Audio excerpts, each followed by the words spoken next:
my idea of the patriarchy, which is a system of male dominance of society. Yeah, but that's not my sense of the patriarchy. So what's yours? Well, in what sense is our society male-dominated? The fact that the vast majority of wealth is owned by men, the vast majority of capital is owned by men. Women do more unpaid labour. Very tiny proportion of men, and a huge proportion of people who are seriously disaffected are men. Most people in prison are men.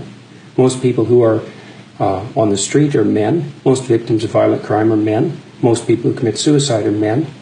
Most people who die in wars are men. People who do worse in school are men. It's like, where's the dominance here precisely?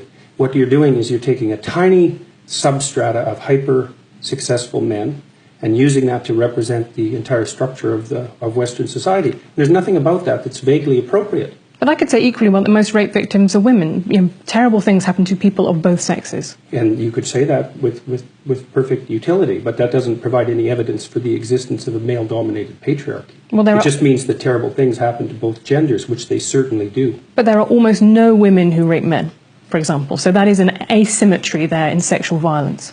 Well, yes, there's an asymmetry in all sorts of places, but that doesn't mean that Western culture is a male-dominated patriarchy. The fact that there are asymmetries has nothing to do with your basic argument.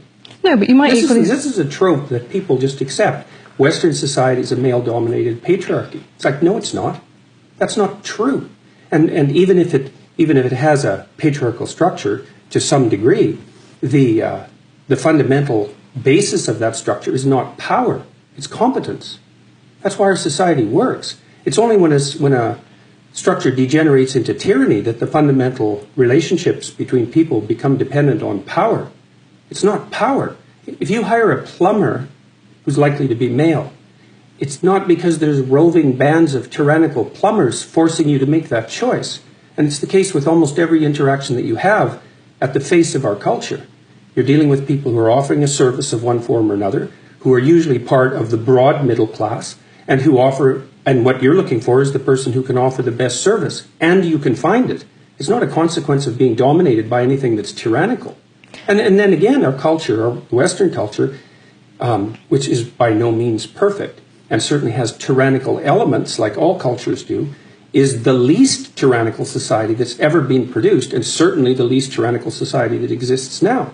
This whole patriarchy thing, I think you have no idea how pernicious and dangerous it is. Well, no, I don't. I really don't. Go on. Throughout history have fundamentally cooperated to push back against the absolute catastrophe of existence. A terrible death rate, the probability of chronic starvation, early death, disease, the difficulty of raising children, with all the death that was associated with that.